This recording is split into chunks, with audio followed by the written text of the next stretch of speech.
One morning in the sheds, a diesel from the other railway was spending the night there. Gordon was talking to him about how he used to be a different colour. "Flying Scotsman and my brothers were all green," he explained. "It was all very well in its way, but now I prefer my blue. It makes me different, you see, and that's very suitable for an important engine like me." "The engines on my old line used to be dark green," remembered Duck, "but I prefer my lighter shade of green." "I like my blue too," agreed the diesel. "I'd hate to be red like this fire engine. People would think that I was a fire engine." James was most furious. "At least people can see me coming. I don't disappear into the background like some engines I could mention. If it wasn't for the noise, you would need a yellow and black front like Mavis." The diesel's protest was drowned in the laughter of the other engines, and he went to sleep, wondering how to pay James out. The diesel was still cross the next morning. "What can be wrong? What can be wrong?" wondered the coaches anxiously, as the diesel pulled noisily away from the big station. "Do come along! Do come along!" he snorted impatiently. They had a fast run, but it didn't improve the diesel's temper. He bumped the coaches when they reached the end of the line, and again when he backed onto them for the return journey. He simmered angrily while the driver fastened the coupling.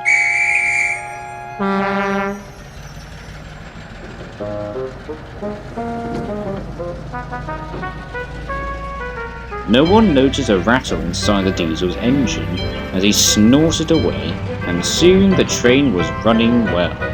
"Hurry, hurry, hurry!" he called.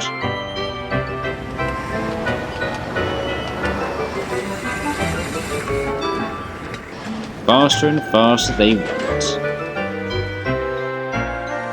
At last, the diesel began to feel better, but suddenly he heard a noise.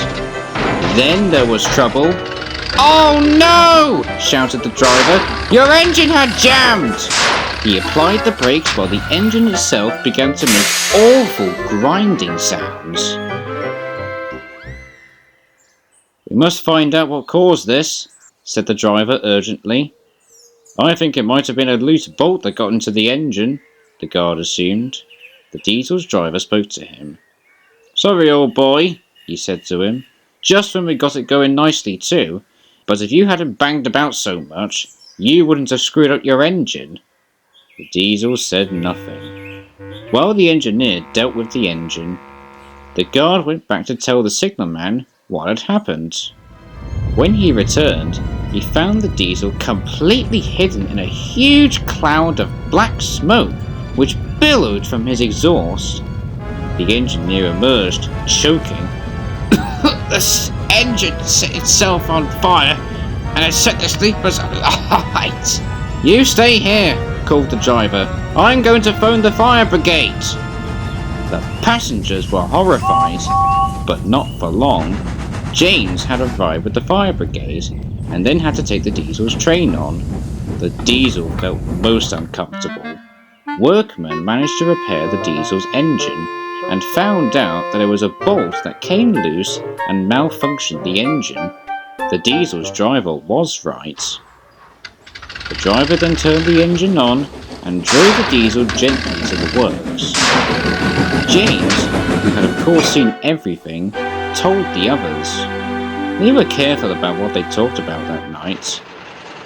As for the diesel, he was touchy on the subject of fires for some time afterwards when he headed back to the mainland, but James would hope that if the diesel returned to Sodor one day, he would stop making rude remarks about the colour of fire engines.